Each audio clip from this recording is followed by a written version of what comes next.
Welcome to Are We the Only Ones? I'm Kathy, and today I want to talk about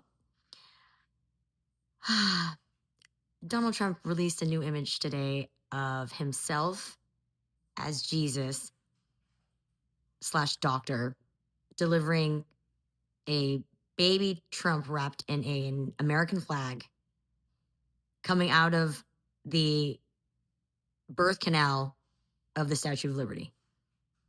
Dude, what is happening? We are in the midst of a total dementia meltdown, and the emperor has no clothes. But apparently, we have to wait for all of the minions to agree with us, which I don't understand why there has been such a long delay on justice with this president. He actually had an interview with Norah O'Donnell, and she asked him about the manifesto that Thomas Cole Allen wrote. And in the particular part that she was quoting, it was about how Allen felt that the people in charge, the government, was full of pedophiles and rapists, and this man could not stand to let this continue without trying to maybe do something about it, almost like he felt like he had a calling, right? So Norah O'Donnell asks Donald Trump about this, and he says, I am not a pedophile. I am not a rapist. And she says something like, oh, why do you think he's talking about you? But the other point that I'm making by reiterating the story is that he is affirmed as a rapist in court. So by him saying that he's not a rapist on the interview broadcast with Norah O'Donnell, he has lied. And therefore, E. Jean Carroll could sue him for slander and libel. So I think it's interesting how he basically is the kind of person that needs a lawyer and a lawsuit to hold him responsible. If you don't hold this man responsible, he's going to keep doing it. And I think for some reason, there's a certain space of buffoonery that we're, I think, like in a shock and awe processing mode with him. And it's like we need to stop trying to figure out if he's serious and just proceed looking at the past historical record of what he's done and recognize that, I don't know, it's time. I just feel like if we've been waiting so long. I've been talking about the Epstein files since June 10th is when we launched this podcast. And I'm so excited to see that the analysis that I provided in the past is starting to land. But I'm also frustrated that it's taking so long. And I don't really understand why. And what I'm noticing is like I mentioned in the last episode that, reality TV was sort of a place where people could now look for truth and accountability because we aren't seeing it in the government. But then there's this other case that just came up. I don't know if any of you heard about this, but at JP Morgan, there was an allegation against a female executive that she had been drugging one of her staff, like employees, like one of her subordinates, and forcing him to be her sex slave. Now, when the story first came out, it was an AI-generated picture of a man who was not the actual man that did it. And so now that they've released the picture of the actual man, there has been an investigation already at JP Morgan, and they've already been able to find that it's a complete fabrication. This man completely lied to hurt this woman's career. In the interviews of people that they probably had to talk to, of like colleagues, previous friends, former schoolmates, stuff like that, it basically came out that she has always been a top performer. She's an amazing person. And she even in her spare time volunteers for a nonprofit that helps underprivileged kids get access to college. And he, on the other hand, has always been kind of weird, but, does enough work to stay at whatever company he's at. So he's now a principal at a new firm, new investment bank. And it doesn't look good for him. It's pretty funny because as soon as they publish his picture, she's beautiful.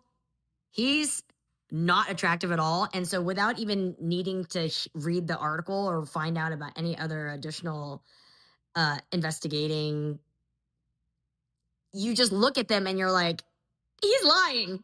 There's no way she made him her sex slave. There's no way.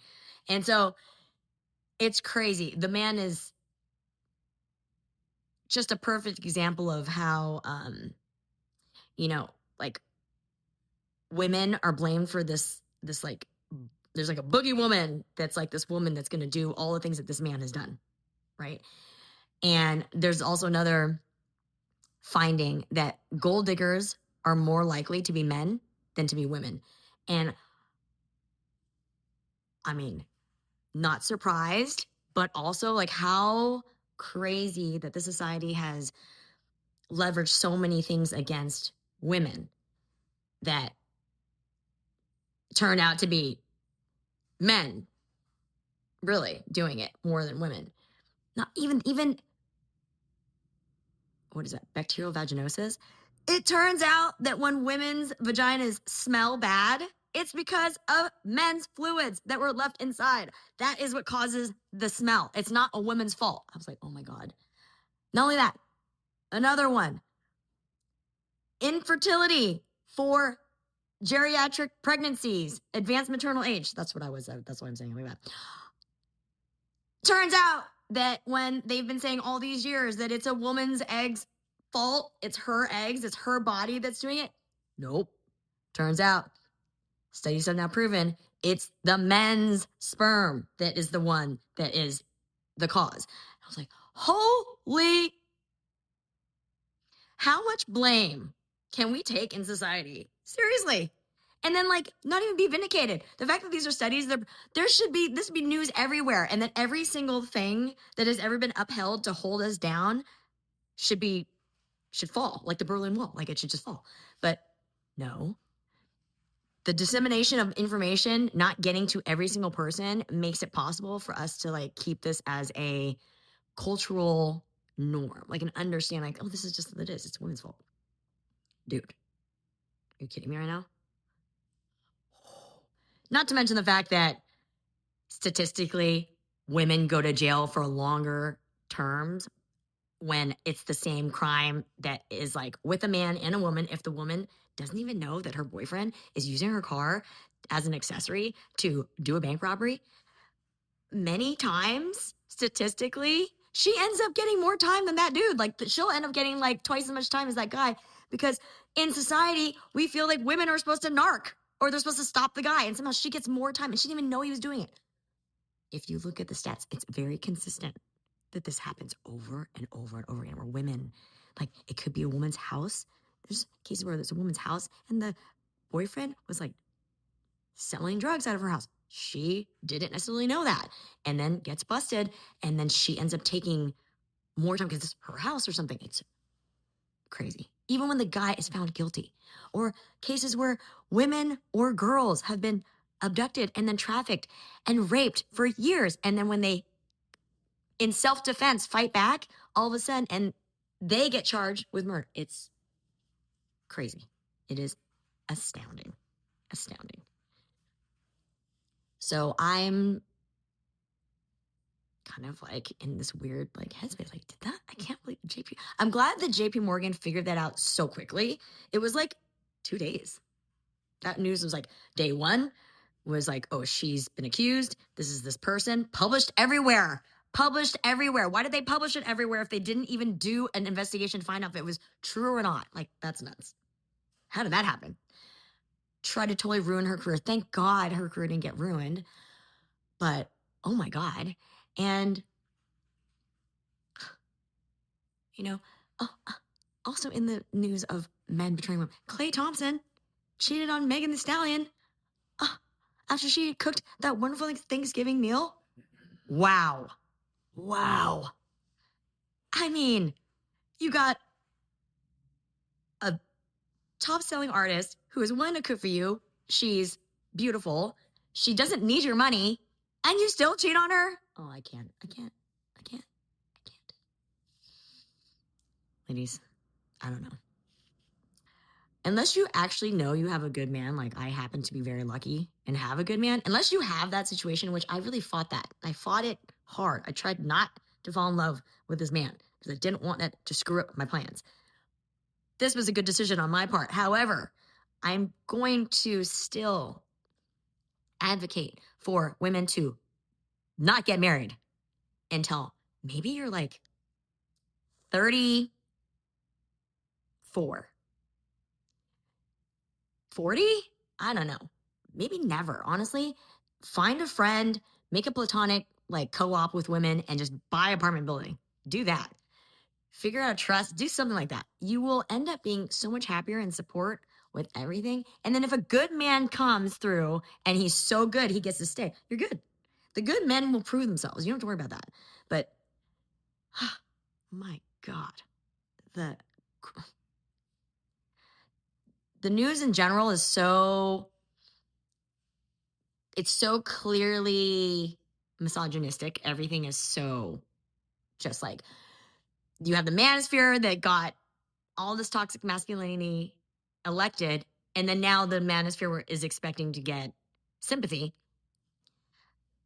There's manosphere influencers that are like ODing on ketamine and other things like that.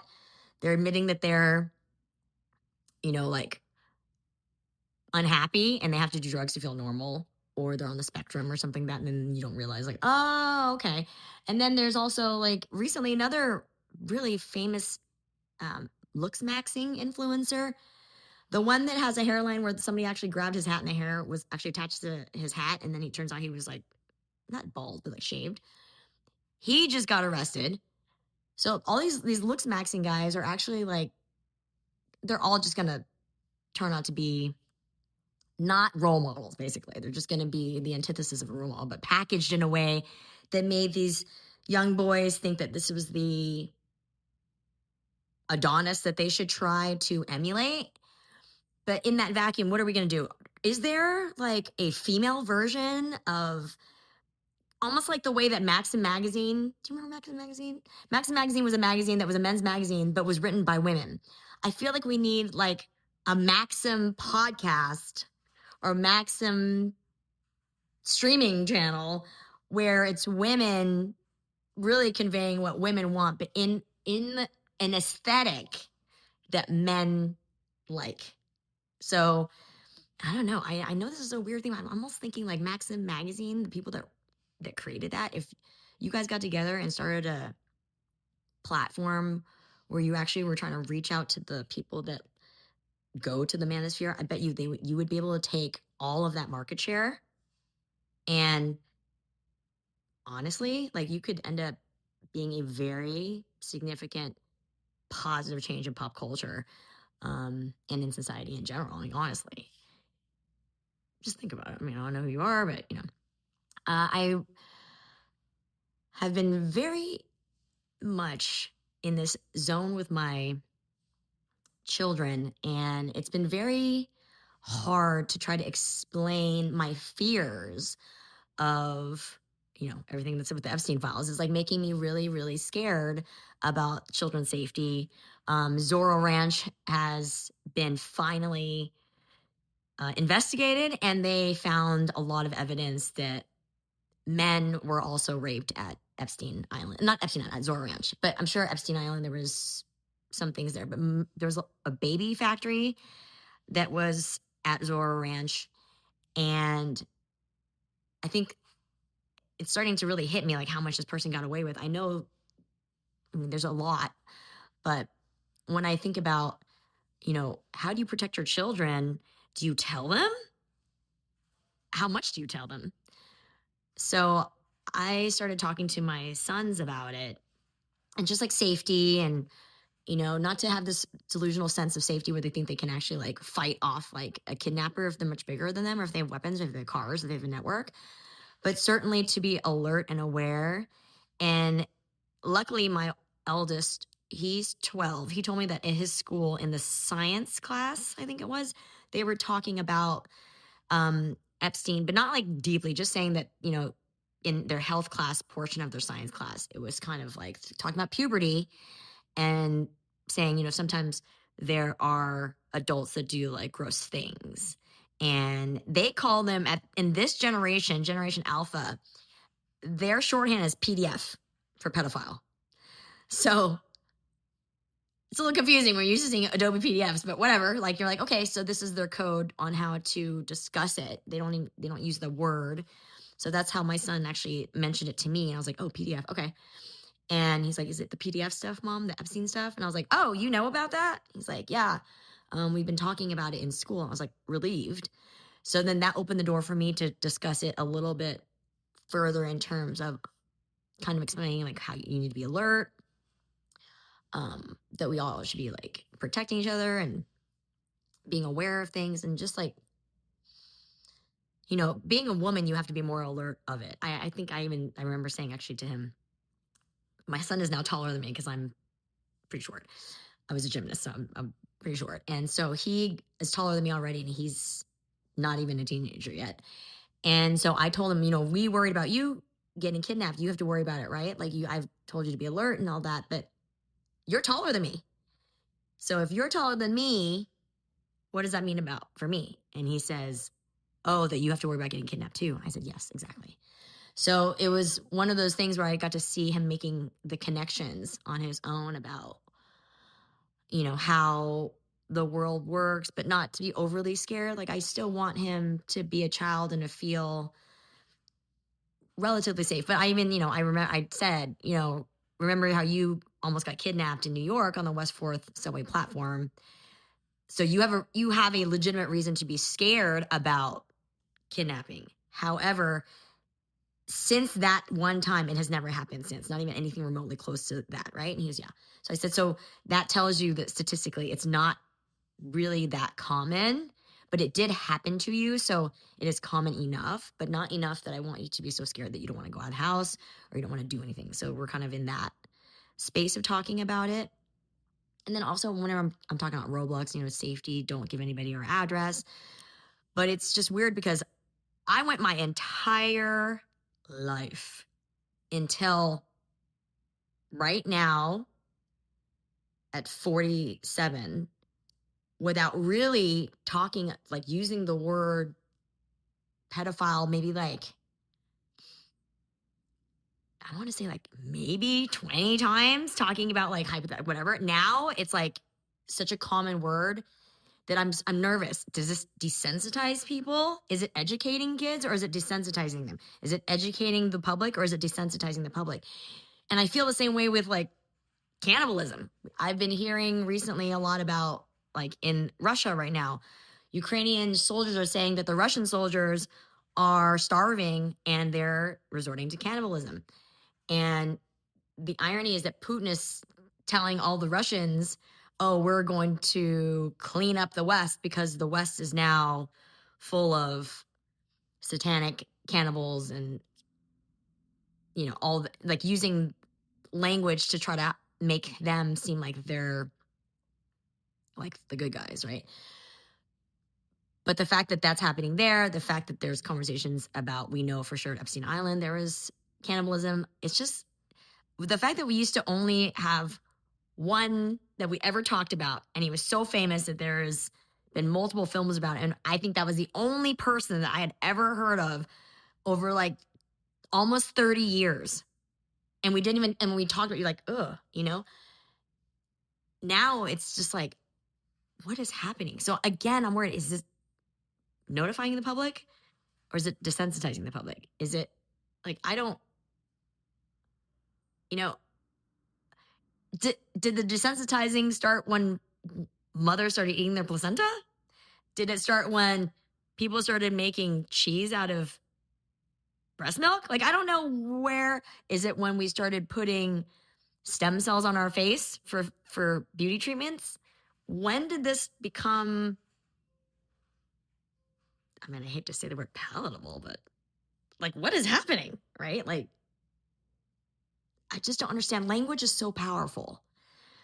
What it can omit, what it can reveal, how quickly a word can disarm, and then also how quickly the same powerful words can lose their meaning. Like, it's crazy. It's crazy.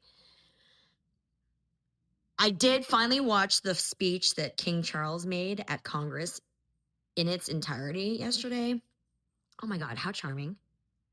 I think it was a lesson for all of us to understand the masterclass of diplomacy, of reading a mediocre president without being obvious to his face. And it's like, I don't know. I would like to King Charles. I am so happy for him that he was able to sort of like have a moment in his short reign to establish himself as a monarch in history that they could be proud of. I mean, did you know that he gifted Donald Trump a bell from the HMS Trump? Trump was all like so excited to get this bell that's a gold bell with the Trump name on it, right? We didn't know as Americans, but then the next day there's all this internet chatter about the slang in England and Canada. And I'm going to assume Australia, but I don't know. But Canada and England for sure both use that bell is a symbol of a couple things.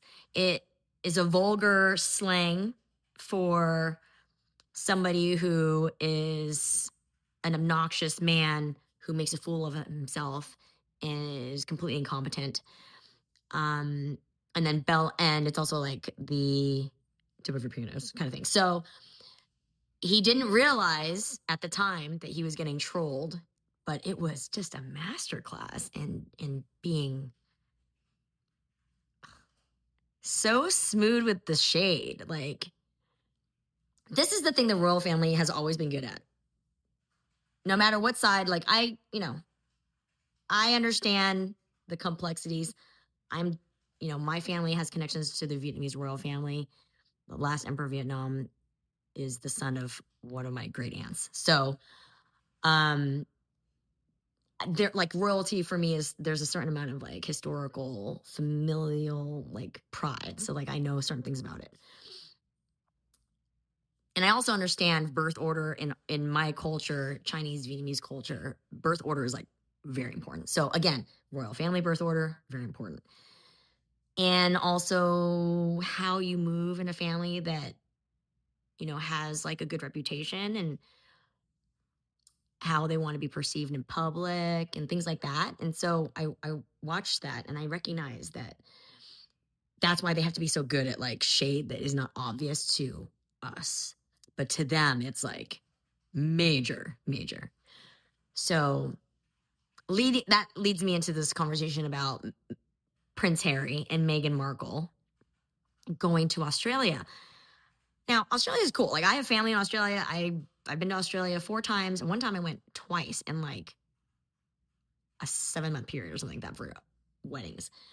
And so I love Australia. I would highly recommend retiring in Australia because they have free healthcare. That's amazing. But it was interesting to me that they would go there and not in like an official capacity. And I didn't understand what they were going there for. And then it was, oh, she was promoting something, which is not a terrible thing. And it seemed like it was pretty well received, but it was also like, I don't understand what you're there for. Like, you can go promote all your stuff and not do a royal-esque tour, but I don't know if he knows any different. And so that's why he's like, this is the only way I know how to do it, maybe. But I can imagine how frustrated they would have been at Buckingham Palace being like, what are they doing? Like, we're going to America soon. Like, we have our own stuff we're trying to do. And you're taking press and publicity away from the main stage. Let's put it that way, right? So I do understand how that can be frustrating, especially if, you know, the royal family right now is actually doing a lot of good things. And the fact that King Charles held his brother accountable for the same crimes that Donald Trump is obviously named in. And even Representative Ted Lieu said on the record that he has seen footage that Donald Trump has raped children. And so the fact that King Charles is in Congress talking about accountability and that he is the one that really held his own brother into account, which is also the contrast of the nepotism with the Trump family and their level of corruption. And then you get to see a king basically like clean house. And it's a glaring comparison that you can see that, like, ironically, on our 250th birthday for America, a king had to come back to America in Congress and tell us why we don't have kings. Like, that's like, this will stand out as King Charles's greatest contribution to the world, because it shows leadership in so many different ways. And it's like, I can't even verbalize it because I'm so used to seeing corruption that to see somebody that's not corrupt but also be a king, it's like it goes against our words, the verbiage that we use in America, like no kings, right? So like it just goes like, words are so powerful that sometimes they can be too powerful. And piggybacking on my last episode, I was talking about policing speech. Don Lemon, I just saw this morning, is also talking about how Democrats need to be less aggressive against other Democrats getting mad, like, oh, he's not perfect. He doesn't have, it's like, who cares? We're trying to fight against people that are actually committing crimes. We're not worried about like perfect people. Like, get over yourself. And I was like, oh, thank God, somebody with a much bigger platform than me is saying the same thing. Because you guys, we are literally hurting our ability to defend democracy when we are expecting a purity test to hold against another side that literally doesn't believe in purity at all, other than to steal it from little kids and to like drink their blood and get their energy and then their pureness energy out. Like, other than that, there's no purity and not on the entire like GOP cabinet. I did see I'm gonna assume it's the representative from, it was a San Diego, she represents San Diego, which is the largest military community in America. And I have a personal connection to the San Diego bases because I met my husband when he was in the military in San Diego. And I used to have a lot of friends that were in the military in San Diego when I was in college. So I would go to Camp Pendleton. I'm familiar with Camp Pendleton and how big that community is. That is a massive base. This representative held Pete Hegseth to task. I guess it was a budget meeting for military. And she really did a good job at pretty laying bare the ridiculousness of of this administration, and then even like showed the picture of Trump as Jesus. It was like, is this presidential? Do you think he's fit to hold office? And I was like, oh my gosh, this is so good. And she was saying that a lot of military families have been calling her and they're freaking out. I saw a video yesterday of military guys from San Diego about to leave to go to deploy, and their families come to hug them and they all start crying. And it was like, I've never seen a deployment that one of those. I've only seen when they come home. And so when they come home, it's like signs and like all the kids running to their dads and like everybody's crying. And like, it's, you know, it was, as somebody who was there, like I can get choked up just thinking about right now because I didn't have kids. It was just me and my husband, but I would see all these families and their kids running back. And I was like, man, they hadn't seen their dad in like 18 months. And this was the longest deployment then. There are people deployed for like 360 something days already right now. Like that's crazy. You're normally only supposed to go for like 6 months. So think about these children that like don't have their parents at home, and they're worried every day that their parents are going to die. Right. So like, this is what we're putting on Americans for what? Like, this is not even a real war. This is a distraction war. And I feel like we're moving towards it, but I just don't feel like we're moving at the pace that we need to move to stop serious damage. We have now, our national debt, for the first time since World War II, our national debt is now more than our GDP. That's not good. That is not good. That is not good. Sorry, sometimes I get whispery, and then when I hear myself later, I'm like, I'm sorry, guys. It's very concerning that a man that we know has bankrupted all of his businesses, has also bankrupted Social Security, is now insolvent, and now is basically in the process of bankrupting the United States. But the money he's transferring into his personal accounts, I don't know if people realize this, he's transferring a lot of money into his personal accounts. He's charging a 3% fee for the ballroom. So then he makes $10 million off the ballroom. He's getting a contractor fee. Why would he get a contractor fee? I don't understand any of the logic that's going on whatsoever. So we have midterms coming up. Right now I'm in California. Mayoral race was crazy. There is a candidate coming out. I think her name, I don't remember her name exactly right now, but she is a city councilwoman. She's graduated from Harvard and MIT. I think it's Najima, but she's beating Spencer Pratt and she's beating Karen Bass. And the reason I don't know this woman's name is because in the media, her name has not been mentioned at all for this race. But in Kalshi, she's leading. She's favored to win, 56%. So I'm glad to see Spencer Pratt most likely will not win the LA mayoral race, although he does have certain good points. I'm not gonna lie. He had a campaign video that I thought was extremely effective because it showed the homes of people that are running LA now, and then his home, which is an Airstream trailer because his home burned down in the Palisades fire, right? But the reality is, like, it's not you can say it's the mayor's fault, but like there was simply not enough water. There was too much wind. There was a lot of things like you have to remember at that time. So that race is going to be very interesting. The governor's race in California is very interesting because you have Tom Steyer. Bernie Sanders is backing the billionaire. Did not see that one coming. Then there's the mayor from San Jose who actually seemed to be the one that won the debate.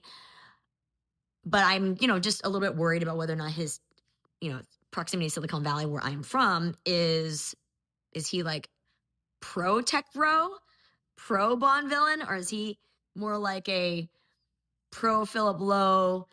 Philip Lowe is the CEO of Neurovigil, and he was friends with Elon Musk, and he's been for the last year. He's also a genius. For the last year, he's been trying to warn America about Elon Musk. And I would rather the mayor of San Jose, if he becomes the governor of California, be more on the Dr. Philip Lowe side as opposed to the Elon Musk side, right?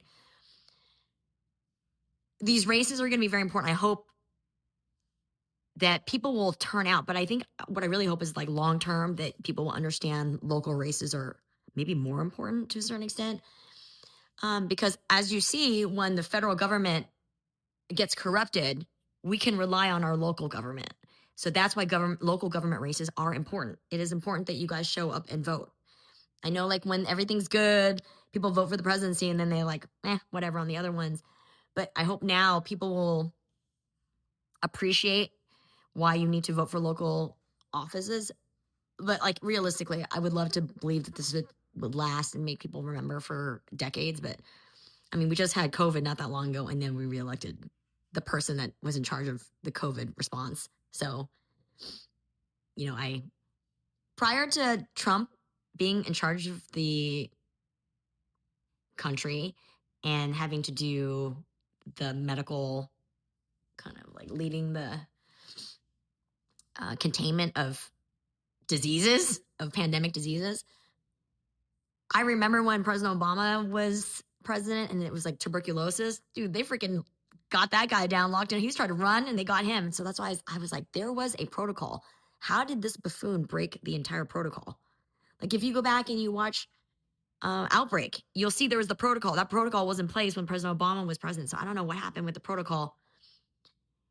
And then I also had this realization, like RFK Jr. being in charge of like the national healthcare, and then finding out that JFK was assassinated by Israel, and that there's like 3,000 documents or something that are they won't release because it has to do with Israel, is what one of the CIA officers has been saying. I'm like, wait, RFK Jr., you just found out that your uncle was assassinated by the state of Israel. How are you still in support of any of this? Like, what? Your family is so ashamed of you, I'm sure. Oh my God. Not to mention that when he ran from the White House Correspondents' Dinner, he left Cheryl Hines like running by herself, completely not unprotected. Like he did not care about her at all, which tracks because he also already cheated on her as a journalist. So he obviously doesn't care about her. But yet again, back to she's standing by him so that everything can look good. The optics can look good for his political career. But why, like the fact that she is the one that has to take the brunt of the embarrassment and the pain. I'm just like, what? Ugh. I can't wait for this government to like lose power, and I want to see what comes.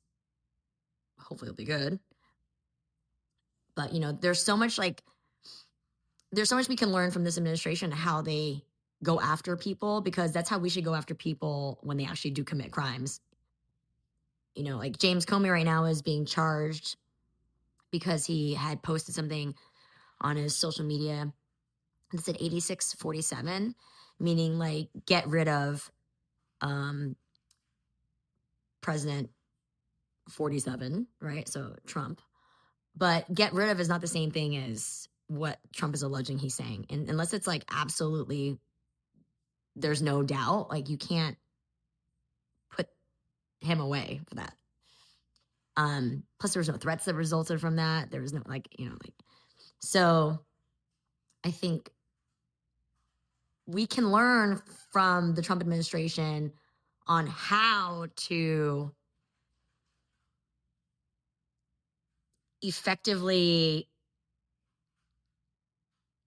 but in like use it for the power of good. Do you know what I'm saying? Like President Obama was not good at holding accountable Trump when he would make threats. And I remember Sarah Palin had a map that she had basically put on her social media or something, where it had like site targets on it. And it was like, whoa, you can't, what are you doing? And our Democratic side was just like too weak or too, what it is this is the same thing. The idea that you don't want to seem like XYZ, and so therefore you don't hold people accountable, is the worst leadership style ever. Period. That is the reason why we are in the situation we're in right now. So there's been times, I remember there was a story at Fort Hood where there was a guy who was blatantly like a threat, and then he had said like things that were crazy, but nobody wanted to report him because they didn't want to seem racist or something. And I was like, hold on. This is not how this stuff is supposed to be applied. This is supposed to be applied. Discrimination concerns and being inclusive is for hiring people into a company, is for bringing people in. If people are problematic, you don't use that to keep them in. Like, I can't. The logic of men, I'm telling you, this is absolutely.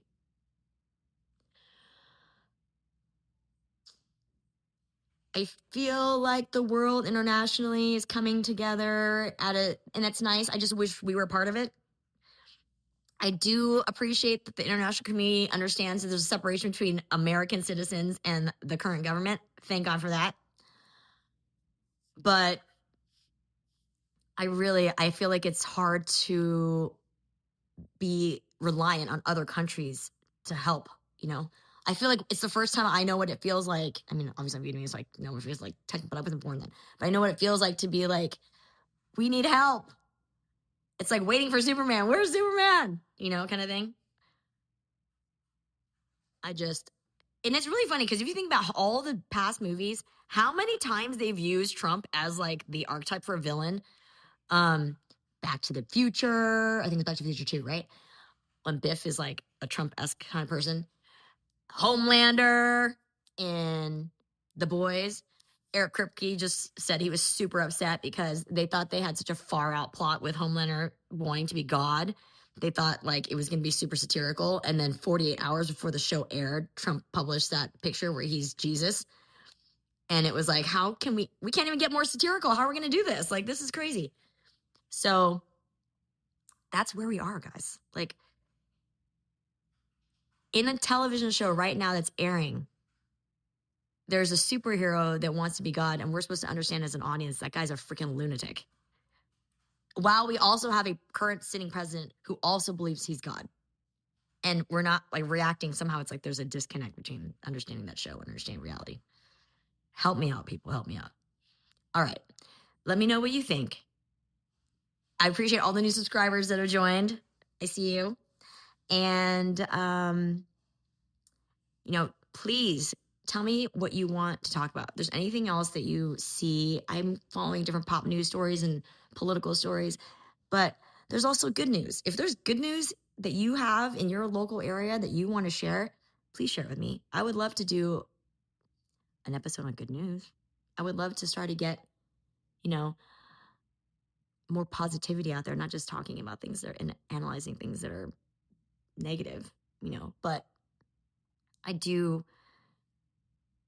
have faith. I do have hope, but realistically, I'm also kind of planning an exit strategy to leave the country just in case it gets really, really crazy. And if you guys want tips on what countries to go to, I guess I could do an episode on that. Top 2 so far, Vietnam and Portugal. All right. Until next time.